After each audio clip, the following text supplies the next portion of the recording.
Hello, I'm Lynne Franks, your host, and welcome to my latest podcast episode of Frankly Speaking with Lynne Franks and Friends. Over the past 20-odd years, I have looked and pondered at what a new economy might look like. Economy that's based on community, with barter and skills exchange at the core root of how we have a currency together, and whether it's possible. As part of my research, I looked at the Bristol Pound, which came together in 2009 when a group of people tried to create something exactly as I was looking for, a currency that would change the economic system for the better. They called it the Bristol Pound, and by 2015 it was one of the world's most prominent local currencies, featured in the Financial Times, Time magazine, and even covered by Chinese state television. However, the Bristol Pound stopped circulating in 2021, and in 2023 the organisation finally wound up. I wanted to know why it hadn't worked and why so many other local currencies also ended up going out of business. I tracked down through my research Diana Finch, who for many years ran the Bristol Pound as managing director. She too wanted to research deeply about what could happen in currency and in community money that would work. And she has written a fantastic book called Value Beyond Money, where she has examined the lessons that were learned by the Bristol Pound and examines also the theory and practice behind many new economic ideas. What really is money? Can we imagine an economic system that prioritises non-financial value? And can we create a post-market economy? I had a lovely chat with Diana, which is the basis of this podcast, looking at her ideas, what she found out, and how both of us see the world going forward, particularly with a new, more circular economy base. I hope you enjoy it. I am delighted to have as my guest Diana Finch, who I found by tracking down what was happening to community money in some of the work that I've been doing. Diana's background is in charity leadership and financial management, and in 2018 she joined the Bristol Pound, which was an extraordinary project, I should say, which was so early in its thinking and its vision that, like many fantastic pioneers, probably it was too early. But Diana saw it through and learned an awful lot. And I've just been reading all about her whole story in this fantastic book, very important book, Value Beyond Money, which is something we all need to start thinking about as we move into the future, which goes through her time with the Bristol Pound, which was the only British city-based community money. And I'm not sure it was the only one in the world, but certainly a forerunner in the whole idea of a different way of having our economy. It's an important way. And unfortunately, it was already, reading this book, as you can see, it's got pages and pages turned down where I've made notes. And what the Bristol Pound were doing, which is recorded faithfully in this book, even though you weren't there then, Diana, was unfortunately already in decline when you joined up as managing director in 2018, but you were in a position to see what next, what could happen further from the original concept. So I want to talk a little bit about the Bristol Pound and what you found when you got there in 2018. And then you spent the next 4 years working with academics and with visionaries and pioneers in economy all over the world, looking at what the future could bring, how it could look. And so many good ideas in here. I felt a little sad at the end, but it was inevitable. You finish off the book by saying, what is the future? Who knows? But that's true. Who does know? But certainly we need to start creating ideas that can grow. So welcome, Diana. So do you want to tell me a little bit about your background before you went to the Bristol Pound, and then what you found when you got there? And one thing I want to say is, although there were a number of women mentioned further on, the original Pound was set up, it just was very noticeable to me because all my works with women was set up by wonderful sounding men, academics, scientists, economists, people from all backgrounds, but all men. And the way that it was structured for me was still very linear, without criticizing men's thinking. It still came over that way as rather than organic and up from community, although that's just where it moved to. How did you find it when you got there? Yeah, I don't know which. You've asked so many questions. Sorry. I'm not sure which one to start with now. I'll just start with Start with you. Okay, let's start with me. So yeah, as you say, I learnt bookkeeping on the job when I was a teenager still, and then kind of progressed my way through. I think it was really when I had small children, and I had taken a bit of time out of paid employment and found myself trying to save an infant school where my my oldest was going at that point. My youngest was still too young. And that experience made me think, I don't want to work for people who are making money ever again. I want to work to try and make the world a better place. I want to work with charities. And I did that for about 20 years, really, starting as finance manager and then I've been CEO a few times. I've been business development manager. I've been consultant as well to various charities. And I think at the end of 20 years of that, I really was feeling the charity model isn't really working. We're working desperately hard in the charity sector with very few resources. And someone else is doing all the damage upstream, and meaning that we never actually get on top of things. In fact, there are just more and more people coming through with more and more problems. We just look around us, the scale of food bank usage, the scale of homelessness, the state of our care system, all these things are just crumbling around us. And charities cannot and should not be picking up the pieces. And the idea that, I don't know, from the arts through to social care, that somehow this ought to be a kind of funded charitably by donations from corporates. Philanthropist society as opposed to a Yeah, it's like, self-sustaining society. and Yeah. these, these wonderfully well-meaning companies who are being so generous with their profits. If I sound a little Cynical. cynical, then that's sort of how I feel. It's like, but hang on, you guys are making all these profits um, by working in a system that is doing the damage in various ways. And oftentimes, these big organizations, trusts and foundations, they've earned their money in generations past through dreadful things, and Unfortunately, this is so true. and then as well, they say, well, look, you can't be too greedy. We'll give you this much money and we really expect you to get volunteers to do all the hard work. And it's like, what the hell?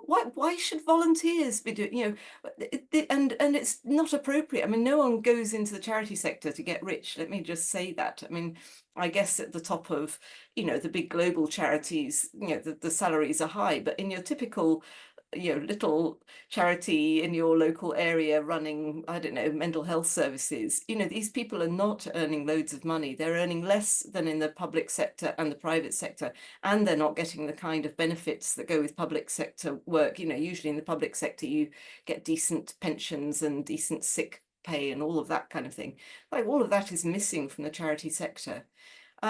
It's just, anyway, so I then was thinking, how could we Just sorry to interrupt you, but do you think that's why social enterprise has had such an enormous growth of people setting up businesses that can in some way be self-sustaining and commercialized but dedicated to social purpose and social change? Yeah, That and seems I think, model. I think the whole kind of B Corp movement and that kind of thing, and the CICs, and I wouldn't even absolutely. put those two together, because for me, B Corp's almost become a sort of buy yourself a respectability tag. Okay, I That's my agree. feeling, But but you basically, even with a B Corp, you have to have a purpose beyond yes, making profit.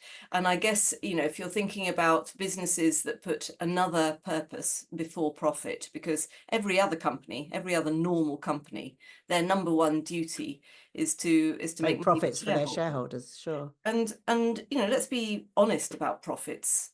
Profits mean you have sold things for the maximum price, really, and paid out the minimum in terms of your workforce and your, if you want to maximize profits, you've got to minimize costs in your supply chain, externalize as much as possible, and price your things as high as possible. Well, if you want to make high profits, yes. Yeah, If you want to stay in it, business, on the other hand, having been an entrepreneur and still being an entrepreneur, there's a big difference as well, being a sort of small entrepreneur who just wants to pay the bills and pay her own bills too. So it's a kind okay. of, but Okay, the big corporates for sure. I would kind of agree, but I also think we have founded our, anyway, this is maybe for later on in the podcast, but I feel like we have founded our economy on the idea of trade.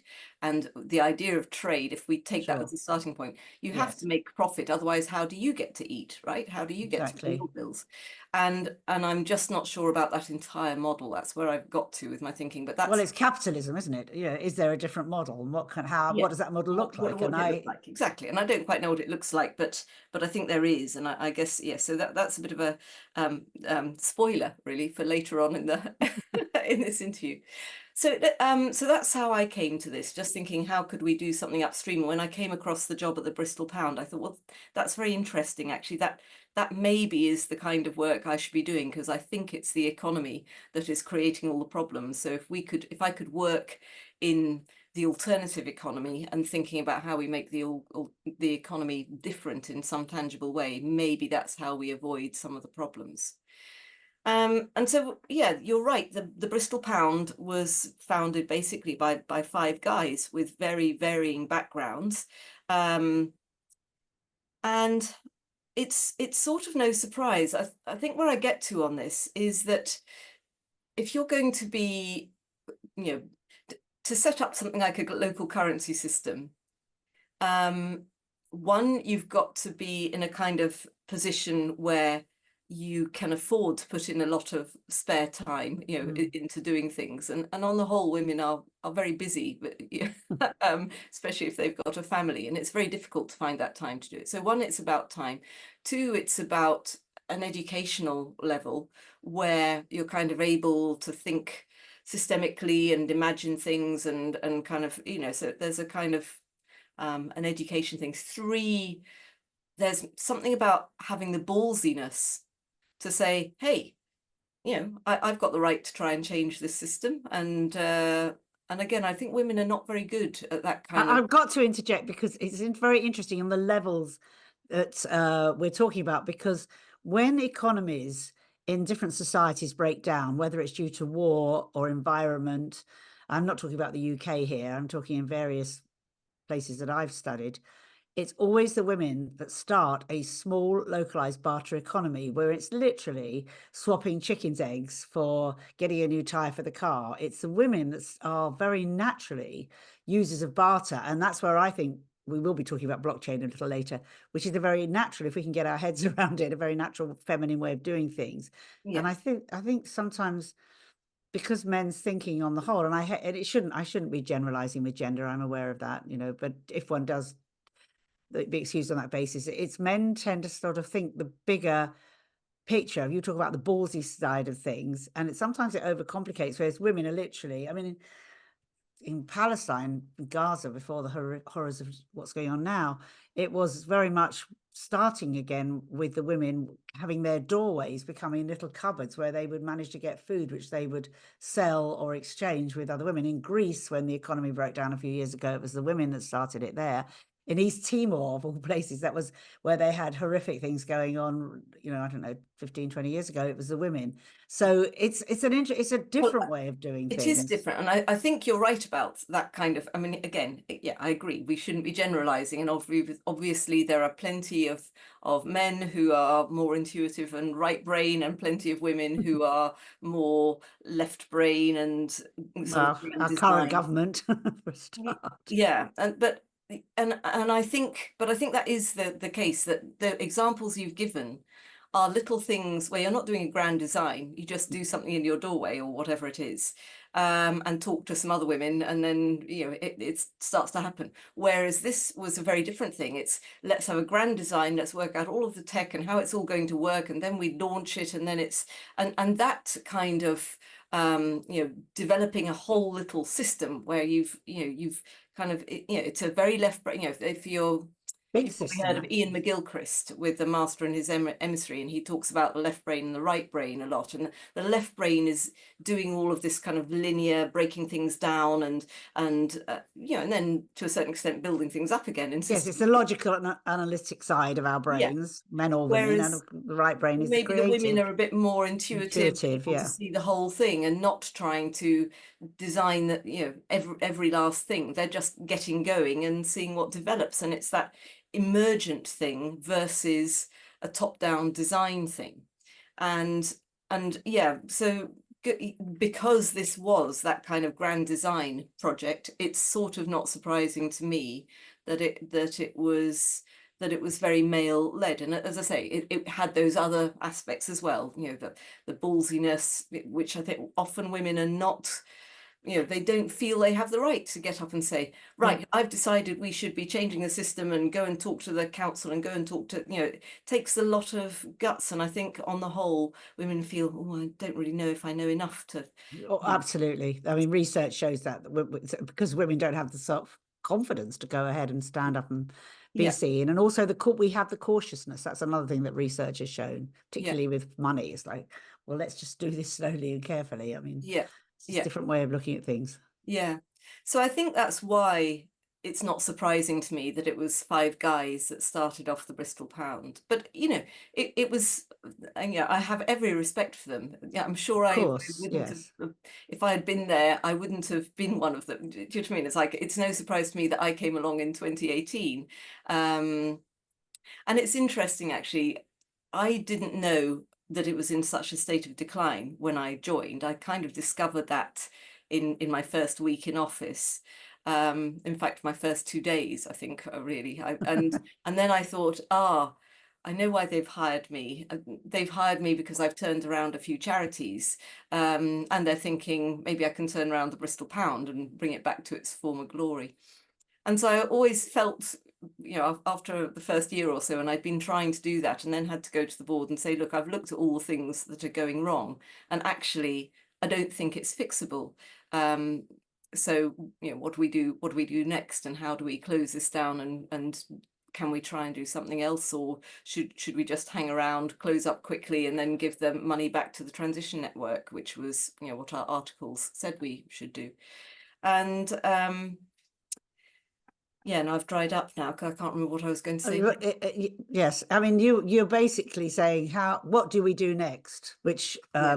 having realised that it wasn't solved, which must have been a really hard decision to actually take, because so much work had gone into it and so many positive things had come out of it. Mm, You talk about that in the book a little bit. You know, the fact that yes, it may not have actually succeeded, but it definitely changed the way people thought about things. It mm, became a world influencer. It became an example of what could be done in community. First time that a city had allowed its taxes to be paid for by a community currency. The yeah. beautiful notes themselves that you've illustrated in the book, which I've never seen before, Mm, getting artists to design the Bristol Pounds, and make them collector's items, in fact. mm, All the positive things that happened to it and the changes that it did make, um, were really remarkable. So, you know, it's like, well, what is success? What isn't success? Okay, it didn't carry on working, but mm, the fact that it happened at all, and mm. it was going for 10 years before you got involved, wasn't it? So in No, that, not quite 10 years. I came in, it was yes. 6 years old when I came, Oh, and okay. then But it in kind of that, stumbled on for another 3 years. okay, so it sort of But lasted it for was just kind under of being 10. closed down at that during But those. it did achieve a huge amount, and it influenced a huge amount of global thinking, and it created an awful lot of connections that would never have been there. And Mm, people like George Ferguson, who was the former mayor of Bristol, who was such a kind of revolutionary visionary, I have huge respect for George, creates his tobacco factory arts centre mm, and uses the first person to use the Bristol Pound on a commercial basis. And I think the reason why Bristol is such a go-ahead, innovative, important social change city that is an example to the world is because of many, for many reasons, because of the Bristol Pound. So it's an interesting thing to look at. You know, it didn't survive. It didn't ultimately work mm, for various reasons. A lot to do with the governance and the fact they were trying to do it so correctly, and also because the partners you took, or not, you didn't take because you weren't there then, but the partners that were made by the Bristol Pound organisation on the way could only sustain certain things. You didn't have rights to your data. I mean, there were all kinds of learning curves, mm. but amazing amount of positive action came out of it. So that's what I just think, even with the work that I do, you know, that I look and I think, God, I've been doing this work for 30, 25, 30 years. And what's come out of it? I mean, I'm still working on new ideas, and I'm not walking around. There's a very wealthy person. But at the same time, it's like, well, what social change has been made by the initiative happening at all? I just wanted to say that because Well, yeah, and I think you're right in that these ideas have been picked up on and taken on another journey. So, for example, towards the end, I had a lot of delegations over from South Korea talking to us because they had got a kind of government initiative asking all of the local municipalities to create local currencies. And what they did was they were giving out benefits or universal basic incomes in the local currency, and that did two things. And as far as I know, they're carrying on being successful, those South Korean currencies. One, it means that it's not just people who get it who have the money. The Bristol Pound, unless you got it and thought, oh yeah, I want to shop locally, you weren't going to change your money into Bristol Pounds and sort of join in the game, if you like. Whereas if you get given some money in that currency and you need that money to help live, to live your life because you're in need, then you're automatically using that currency. So it put the money in the hands of normal people, if you like, rather yes, than the people that were making a statement. and Uh, and and and meanwhile, those local authorities are getting double the bang for their buck because first they're helping to alleviate poverty, and then that money is helping the local businesses.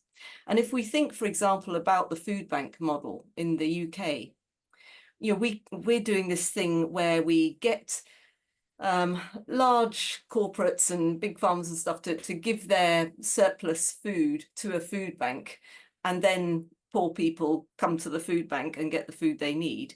And it actually undermines local businesses as well as undermining the choice that people have in terms of how they do it. If instead we were to give out benefits in a local currency and say, this local currency can be used primarily for local food, and you could use it in markets and at greengrocers and the butchers and whatever, rather than the big supermarkets, that would be a very different approach to getting good food into the hands of people that need it. And absolutely, the cost would be no different, if you like, to running a food bank. It's just a question of deciding yes. where you put that money in.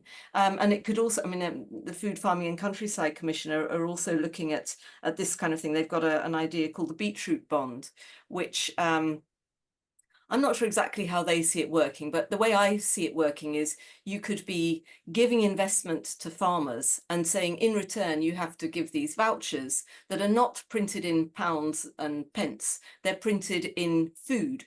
And so one voucher is, you could look it up online and say one voucher is 500 grams of potatoes or, 100 grams of cheese or whatever it is, so that there's and then it's inflation proof, right? Because 500 grams of potatoes is always 500 grams of potatoes. Those vouchers can then be given out to people in need. And so in effect, the way the farmer is repaying the investment that it's had to move into agroecological farming methods, the way that they're paying it back is in food. They're paying it back in kind, which is also better than having to pay back to a bank with interest. So, there are plenty of ways of doing this transformative work using currencies and local currencies that could be, and Bristol Pound was, it had, because it didn't have any of that kind of investment or universal basic income, it didn't have any of those elements to it. I feel like it was a slightly missed opportunity to do the next set of experiments that could have been done on the basis of, okay, now we've got a functioning local currency, what else could we do with this? And there was plenty of opportunity to do other things, but sadly we didn't make it to the hurdle to the point where we could do that. And I think as well, there wasn't really the political, by that stage George Ferguson had gone and there was the Labour administration. And I think in the way that many politicians are, they kind of wanted to distance themselves from everything that George Ferguson had done before. Oh, no, that's the old stuff. We're the new, people in town and we're doing these other things. Rather than kind of going, well, what were the good things about the Bristol Pound and what could we do with Well, that? I just have to interject here because I don't think it's too late, because I think, again, like all innovations. The Bristol Pound was slightly early in a way, even though the things we're talking about go back hundreds and hundreds of years of the natural ways people did do trade before. I think it's about learning, as you have done really, as learning from the experiences of the Bristol Pound and what happened and what worked and didn't work, and actually going ahead. I mean, right now, as you know, there's a lot of small holdings off grid, many of them, where there's a different attitude. It's not the big farmers, it's people growing, it's allotments, it's community growing, like the Incredible Edibles, as well as the Transition Town initiatives. And could there be something done which threads all this together in much of the way you were just talking about, where instead of food banks, of course, the thing about food banks, I must add also, is that a lot of the food is donated by the big retailers, which is often why it's such low level quality food, because they, it's running it through almost at its sell by date. So a lot of the food banks is donated rubbish.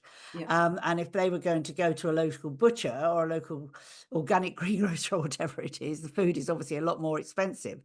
I mean, my belief is very much that if we can start growing more and exchanging more, that's got to be the answer, whether it's our front garden, whether it's a local allotment, whether it's a local off-grid small initiative regenerative farming setup that would actually give us percentage away. It's still a huge operation, and as you would know from your experiences, it takes time, money, volunteers, and goodness knows what else. But I feel, having read your book so thoroughly, I'm going from beginning, from the page, absolutely every page, notes. I still feel that it's not the end of the story, as I'm sure you do too. It is actually almost the beginning. This is what we've learned by what didn't work and what did work. So when it got to the point where you realized that the Bristol Pound had to end in its format and you had to go to the board and tell them after you were there for several weeks, what was the next stage? What was the next idea? Well, I know what it is because I've read it, but let's talk about it. Well, so we started off thinking that there were sort of two potential ways initially, because obviously the Bristol Pound had been very much about the local businesses. We were wanting to get people to support local businesses and for businesses to support each other. And so the initial feeling was, well, maybe we should be doing more about creating a small business network. And the problem with that was it was difficult to see how we would be relevant. There were already, there's the Chamber of Commerce, there's things like, Small Business BNI, Federation, all that stuff, exactly. yeah. There are so many, it's quite a crowded area already. And we just thought, maybe we're not best placed to do that. And then I thought, again, when I read that, I thought to myself, I wish I'd known you then, because there's such a need. I have small businesses. I'm on a high street. Obviously, it's post-COVID, so everybody's been suffering. But I'm not a member of any of those organizations because they're too bureaucratic, they're too old school, and they don't represent how I want to do business. So I just wanted to say, I think there is still a possibility of a sustainable business network of some kind. That's my feeling anyway.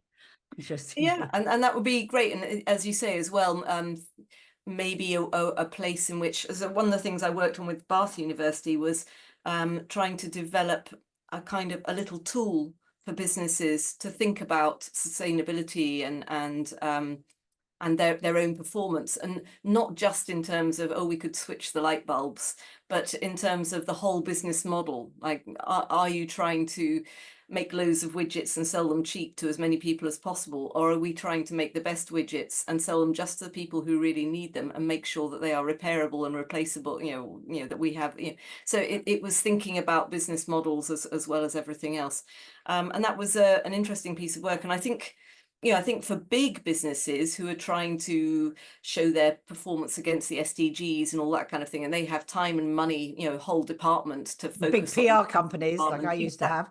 that they're busy doing all that work and trying to sort of greenwash, but there's actually not very much accessible, easy support for small businesses who are thinking, well, beyond the stuff that is very obvious, like, well, maybe I should be replacing my delivery van with but even that's not an obvious thing, right? Because an e-vehicle has a lot more carbon going into the making of it, and a lot more. So to have that there is a conversation to be had about small businesses needing some kind of network that would exchange information, support them, and other things. So you went Yeah, a little bit along that route. we did, and a sort of maybe a very low level accreditation process that through which you would also be trying to take the next step along the journey. And we were thinking how, you know, we could have awards and celebrate that on the app. It could say how far along that journey different businesses were, and you know, so we did have ideas. We didn't, you know, when we were starting to think what comes next, we were exploring all of that. But anyway, once we thought there's a lot of you know, there are other people doing some of that stuff, and we couldn't quite work out where we would fit as a niche. And so I kind of thought maybe we should be sticking with the pound idea and thinking more about money and thinking about that economic intervention rather than focusing on the business club idea. And I'd done this amazing thing called the Finance Innovation Lab I Fellowship. know. I read about you going on that. You want to explain a little bit about it? I was so jealous. I thought how brilliant that must have been. It was really brilliant. And not just the people who came and talked to us, it was basically a year-long process Course. of, yeah, of once a month going to London and having a day listening to very inspiring people who were trying to find the kind of the roots in, you know, to this economic financial system. And it's like, oh, look, there's a way in here and a way in trying to just shift things. And it was really, because I just felt, I mean, like, right from the moment I got the job at the Bristol Pound, I thought, this is ridiculous. I've never studied economics. You know, I'm not even a qualified accountant. You know, like, why on earth am I doing that? Like, I'm not fit, you know, to run this organization, just feeling. And then when I went along to the Finance Innovation Lab, and I just thought, oh my goodness, and they started the first session with kind of like, let's try and map what the finance system is. And I should just, you know, they showed this incredibly complicated diagram, and I just thought, oh my God, you know, I'm just not clever enough to do this, you know, it's too, but actually, I don't think anyone needs to know that. And I almost feel that it is complicatized on purpose to stop people being able to question it. Yes. When we hear about the economy on you know, like in the run up to these elections recently, the quality of questioning by the media of politicians about the economy was woeful. You know, you would have a politician on saying, what we really need to do is grow the economy. And then the news anchor would say, well, yes, of course, we need to grow the economy. The real question is, how are you going to do it? You know, and that's it. Well, That's what is so extraordinary, I'm glad you brought up this, although we've not spent too long on it, is how the fact that the promises were made by both sides that were none of them based on the fact of whether we had any money to actually pay for any of them. And of course, that's why Rachel Reeves has had to cut down on absolutely everything because there's no money in the pot. But it's just like the most basic economy of like you spend what you've got and then you've got to make it back in other ways seems to be missing from the whole agenda, whether it was civil servants or government officials or media. It's like they couldn't run a corner shop between them all. I But mean, also it's the idea shocking. of limitless growth. You know, one, there Yes, are statistics that show that beyond a certain level, growth in GDP of a country does not add to the welfare of the people. exactly. So out Certainly, of what date there is GDP. plenty of proof of is that as economies grow, that is linked to material damage, like the material footprint. You know, people keep saying, "Oh, we can decouple and we can have green growth and we can," but there's no evidence that we've been able to do that at all. Well, also this whole thing about carbon neutral, which you wrote about in the book, which has been a long time a bugbear of mine, is this sort of, it's okay, we'll go and take another aeroplane because we're going to plant a couple of trees. You know, it doesn't work out at all. It No, makes no sense at and all. the amount. So I know And I we, know the guy who invented it. I just have to think, oh God. and you know, there's all the growth in green energy globally. You know, it's been very impressive in the last 10 years. It's really taken off. Yeah, However, renewable energy. renewable energy. Yeah, However, the growth in fossil fuel has been bigger than the growth in renewable energy by a lot. So although we might in our little country, and by the way, the reason we're in the UK kind of able to boast about, oh, how much we've decarbonised, is largely because we're not a terribly industrial country. You know, Yeah. we buy in most of our stuff. In effect, we export our carbon emissions to China, and then we blame China and say, oh, look how dreadfully dirty China is. Well, you know, it's because we're buying all of the computers and whatever else and smartphones and that, Electric cars. yeah, that China is making. And you know, so it's all total nonsense. We're not going green as a planet, and you know, by pretending that we are, we're actually, you know, that we're doing more damage because people are not aware of the reality. Yeah. Yeah. So yeah, I get very cross with the level of environmental and the level of economic argument that we hear on mainstream news and media. It's just it's not just inadequate, it's lies, you know. Yes, it is lies. It is lies. We're living in a broken system very clearly from a governance, from a government point of view that is carried on and endorsed by the media, which is absolutely obsolete and should go. I Yeah. feel passionate about that. And yet, as it's crumbling around us, as we can physically see it crumbling, and all the money that goes into creating a tunnel at Stonehenge. What the hell was that ever about? I mean, at least thank God that's gone. I know that's a small fry, but the big train, you know, all this stuff, which was always based on nonsense, and now it comes and it goes. How many millions and millions was spent on it meantime in terms of research and consultancies? And from the beginning, these ideas were never making sense. So here's the thing, right? You know, there's the goose that lays the golden eggs. We've been killing the goose for the last certainly 5 decades. Yeah, 50 And years, I'd say. Yeah. yeah, and instead of saying, oh, look, the goose is nearly dead, how the hell do we, one, nurture it as much as possible, and two, make sure that we can cope without the golden eggs for, you know, a period of time? That's where the effort should be going. And Yes. instead, there's no effort going into any of that. There's no real adaptation.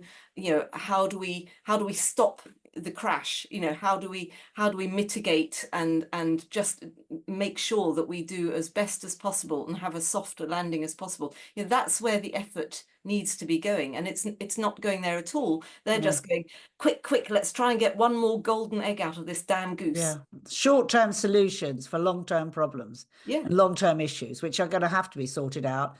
I mean, I don't know if it's going to be when I'm going to be around much longer, but I've got 7 grandchildren, and I want a world to be somewhere where they can feel safe and be fed. And the way it's going, I mean, Mm. it's chaos. There's no question. But the solutions are there. Now, you moved on in the book to what you started looking at. You started looking at a small business network. You decided not to go ahead. Mm. But then tokenism came in. How can you use tokens on a day-to-day basis? And there were some great ideas. And the fact that blockchain, and this is where I am not the greatest expert on technology, but I have, with my intuitive inner sense of the future, which I've always been pretty spot on, felt that blockchain was the solution. And I've been thinking that for a good, well, since I first came across it, really, sort of 7, 8 years ago, that somehow, like the internet, ending up being a tool that women use so well, and at the beginning did not know how to use it and had fear. Blockchain, I feel, is the same. That doesn't necessarily mean cryptocurrency, although I am actually involved myself in a new business which is looking at women having their own coin and tokenism. And I do tokens rather than tokenism, sorry. And I do believe that there is a way of doing it, but I still think we're learning, very much learning on the job, so to speak.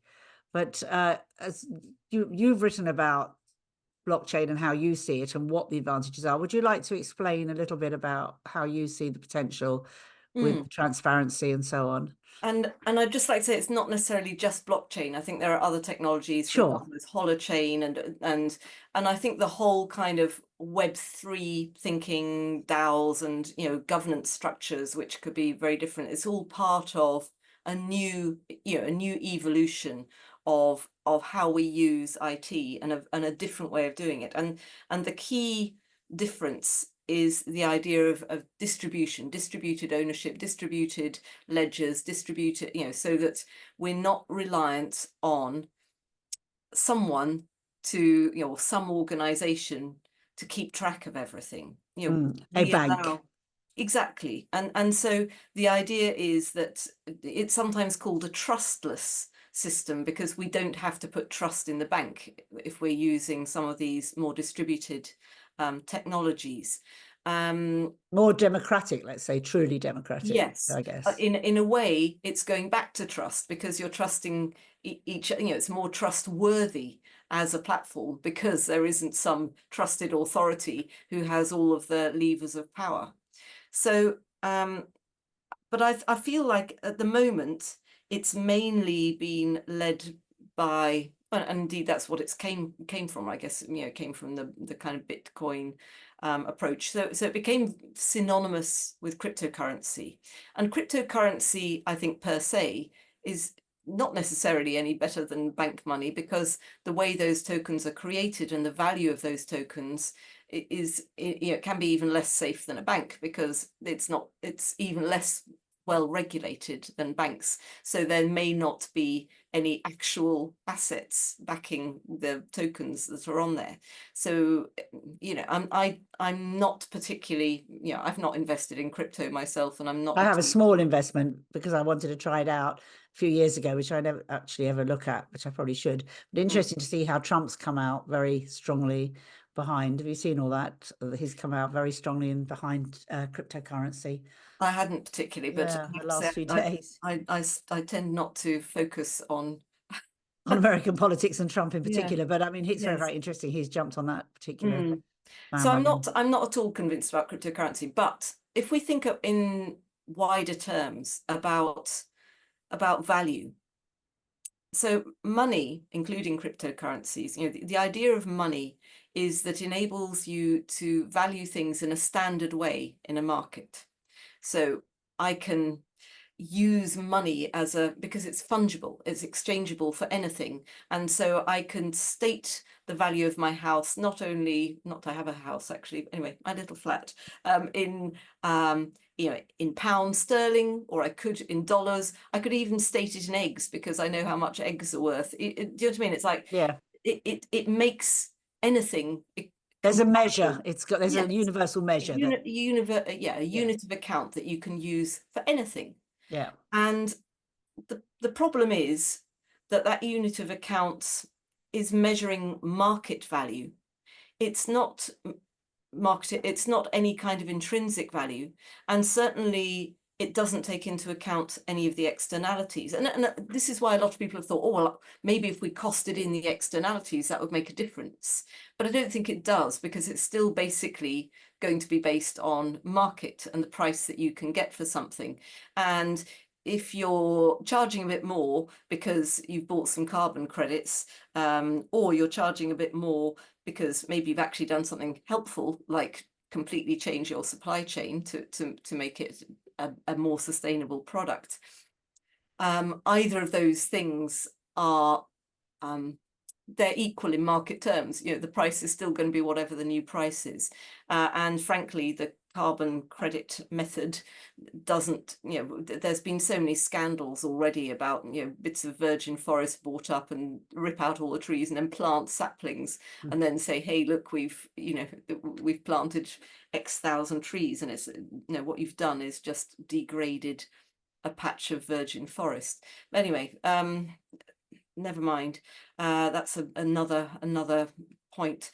But what I'm saying is the value that money measures is not a real value. And if we think of the things that are really valuable, you can't price them and they're not fungible. So world peace, that is something that would be really valuable, and we cannot state any kind of financial value for it. We can certainly create a financial value for war. We I can. was just going to say, you can look at all the money that people are making by selling weapons, Yeah, manufacturing, yeah, and rebuilding cities that have been destroyed by the very same absolutely, weapons. absolutely. So war, highly profitable. Peace, Activity. not at all. Peace, impossible to value. Mm. Um, Clean air, impossible to value.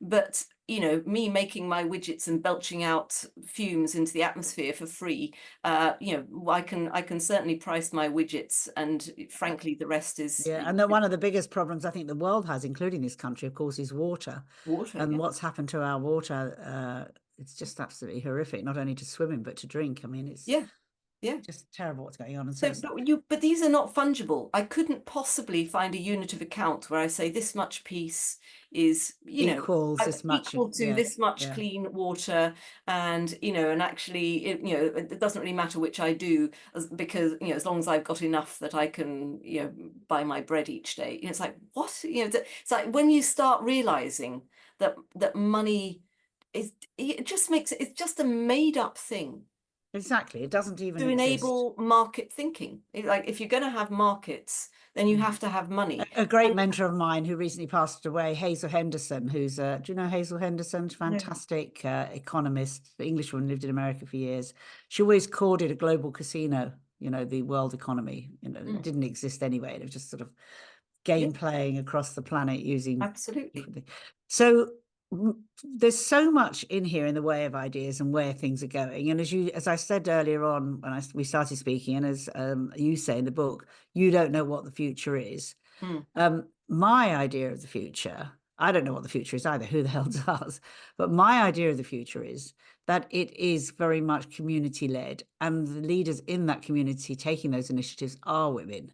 So, for the very reasons that this is Bristol Pound or any other initiative is run by not just by men, because we have a woman chancellor right now who's running the economy in this country, but women who still go very much the old patriarchal system. mm, Whereas when women start talking in small communities, they can create change. I'm not sure how those changes look like. I'm experimenting all the time myself with seed, mm, and I'm developing new ideas. And I think we have to pilot it in small communities and see what works. I've got my little seed hub next door, which you must come and visit. And in there's a barter board, and the women write down what they want and what they're looking for and what they can give. And I think it is that exchange, not just by women, but women led, of skills and ideas and talents. And I'll come and sing a song at your children's party. In return, can you come and teach me how to use mm, this on my technology? I mean, I've got that going on here. I've got about 35 women that I've been coaching here locally over the last few months, who are now working together and exchanging their skills. It's just sometimes my problem is I'm thinking too big, but it is that think local, act global, or act, whatever that is.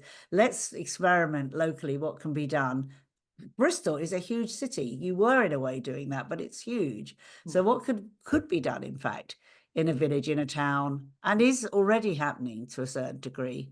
And how could that then be connected with other initiatives? mm, And I guess that's what Transition Town were aiming to do and have done to a large extent, and Incredible Edibles to a large extent. But what the little that I know of the inside workings of any of these organisations is they are the organizations with all the problems that come in, even places like Findhorn, which is, the idyllic community I've been going for many years. They still have that system where, well, they still have to have some kind of structure. And when structure happens, human beings get involved, and human beings, as lovely and wonderful as we all are, especially those who want to make a difference, also come with all our shit. So, then you have the power struggles and things that don't work out. And then also, of course, the most important thing of all, I guess, we're trying to create a new system and a new way of being while still living and working in the old system. So we're exactly. in And transition, aren't we? Like and that's transition. what's gotten wrong at Findhorn, because obviously they're now in financial ruin. Well, the academic side is, although, they've still got other things going on there, where they're Yeah, selling off land for people to buy houses yeah, who've got the money to do that. So it's not yeah. the original people living in the caravans. It's No, Ruby Wax, bless her, yeah, who's bought a house, which I'm very jealous about, in Findhorn.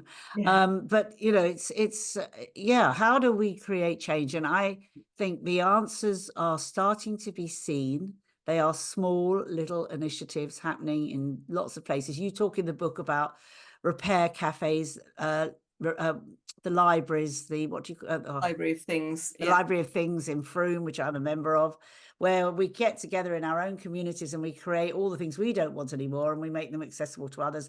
The fact that so many people now are, even in London, are looking at buying vintage, selling vintage, what we don't need. Let's get something, exchange it. I mean, that's all very healthy, I think. Yeah, I mean, I think where I'm going, my vision of the future is not dissimilar to yours. I think, okay, so I tend to use sharing as rather than barter and exchange, Okay, because get that. there are a few reasons. And it's one of the reasons that we were using, yeah, I think you probably read about the thanks tokens, which you could think of Yes. as a bit like a Let's scheme, you know, a local economy trading scheme, a la Michael Linton. The difference is that a Let's is an earn and spend. So you do something for someone, you earn your tokens, then you spend them on something else. And it means that if you're my mother, who is 91 and not very able to put anything into the system, but has plenty of needs, we can't do that with Let's, but we could do it with thanks tokens, because there's no shortage of tokens and there's no shortage of people wanting to give.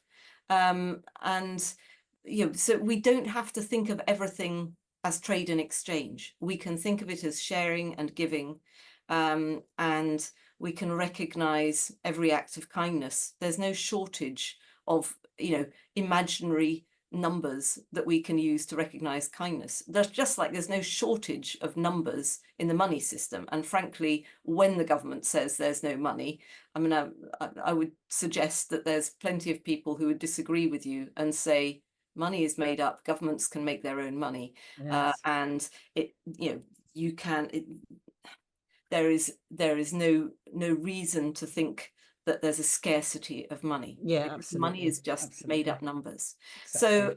So but anyway, you have to be careful because of how those numbers in the money system work. You have to be careful how you make up that money, but anyway, that's kind of another matter, and I'm not an economist and I'm not great on modern monetary theory, so I'll let someone else talk about that on your podcast. Interesting, it came up on the Today Show today, actually, Ah, from Michelle Hussein talking to Rachel Reeves, saying, yeah, what do these figures really mean, actually, at yeah, the end of the yeah. day?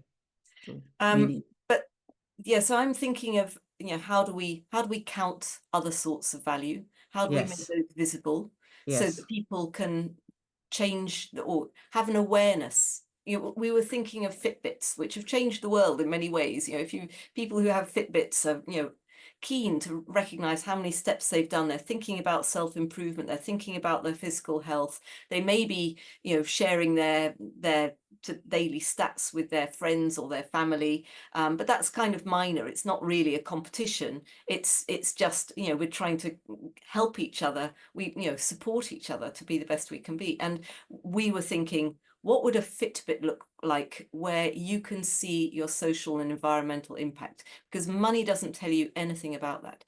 Meanwhile, you're right, we're in the current paradigm. We need to be trying to make the new paradigm. And the question is, how can we gradually step off the current paradigm? How can we, I don't know, by doing things like using libraries of things and sharing our skills amongst each other and our produce from our allotments or gardens and And repairing repairing things. things. Yeah. How can we reduce our reliance on buying products that are developed through GDP, and meanwhile say, oh, actually that means I could work 4 days a week instead of 5 days a week in my marketing job, where I'm marketing bits of plastic crap that actually are probably part of the problem, not part of the solution. How can we gradually disengage ourselves? And that's what I'm keen to do. That the other thing that I think there are wins to be made, which are a bit more top level and structural. But if we think about how in the last 50 years we have taken things like care and also early childcare out of the social economy and put them into the market economy with dreadful results in terms of how people are cared for and how young children are socialized and the level of teenage anxiety, Mental health, depression, yeah. mental health problems, but also, the way we have devalued cooking. I mean, I know there's Master Chef and blah blah blah, but actually people are spending a lot less time cooking. They're buying a lot more processed foods. Thank God for Jamie Oliver, who I was watching last night, showing how to grow your own things and cook them. But Yeah, yes, no, you're absolutely right. It's all it's about time. You haven't got the time. You haven't got the it's time. causing diabetes, Yeah. obesity, and huge problems for the NHS, and then we wonder why the NHS has no money.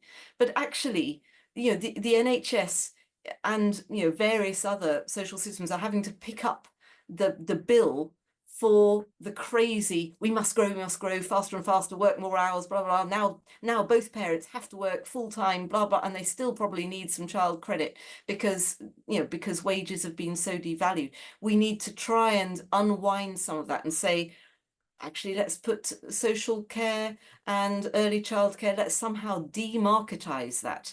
And again, currencies are one of the ways that we could be doing this, a special currency with the universal basic income that enable you to have more time to. So have you thought yourself of ever going into politics, either local or national?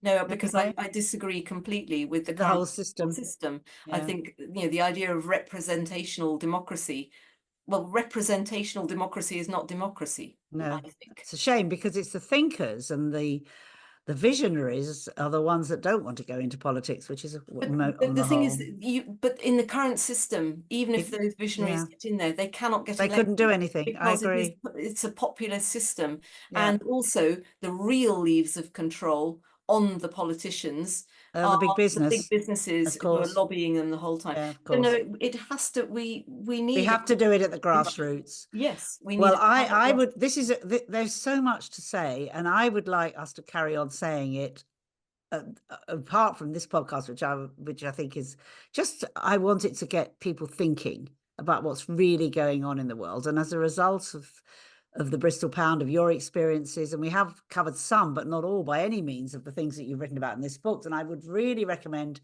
actually, I've got a feeling it might be back to front. So I should say Value Beyond Money. When I hold it up, it gets called, it goes back to front, it's a mirror. But anyway, it's Value Beyond Money. It's a brilliant book. It's published by Palavro and of course by Diana Finch. And the introduction is an exploration of the Bristol Pound and the building blocks for an alternative economic system. And I would never say that I am an economist in any way, but I found it incredibly readable. I learned so much from it, and I really think that everybody I know should get one. And I'm going to order some more from you to give out to the people I think should have it. And I'd like us to continue our conversation, not on Zoom, but in life, and get together with some other women, I'm sure, that are out there. I know that are out there to continue what we can do, because I go back to saying, for me, the work I've done with Seed all these years, it's about women at the grassroots connecting, working together, not having all the answers and not having, if you like, the ballsy approach that you talk about that happened behind the Bristol Pound, but actually what can we do on a local small level with the repair cafes and all the rest of it. So I want to thank you so much for your time and your thinking and your incredible wisdom, which I really see about the future of the world. And I look forward to carrying on this conversation in other ways. So thank you so much. Thank you so much, Lynn. Thank you for your lovely, kind words, and thank you for the opportunity to talk today. I hope you found my chat with Diana Finch as interesting as I found having it. New ideas about how we can work together with a new kind of economy is the very thing I think we need in today's society, and I think it will be women-led. The exercise that I would like to suggest you might want to do, accompanying this podcast, is to create some kind of barter system in your own life. Perhaps you have something, a skill or a product or something vintage in your home that you would like to exchange with a friend for something they might have. Why not try a little bit of barter and exchange this week? You don't need a currency to do it. You just need to think what you would like to give away and what sort of things you might need in return, and have a chat with a few friends and start a barter system going yourself. If you'd like to know more practical methods to help you plant your seeds in your empowerment journey, then please subscribe to this podcast, rate and review. And also make sure you visit lynnefranks.com, where you can join my mailing list if you haven't already, and together with thousands of other like-minded women and men, become part of my Seed network. Well, to be honest, it's women on my Seed network, but I'd love women and men to listen to the podcast. You can meet up through my coaching courses, Seed programs and retreats. So see you next time on Frankly Speaking, when I am joined by poet, journalist, editor, visionary and all-round extraordinary woman, Rose Rouse, one of the co-founders of Advantage of Age, and we have a wonderful talk about all the benefits of getting older.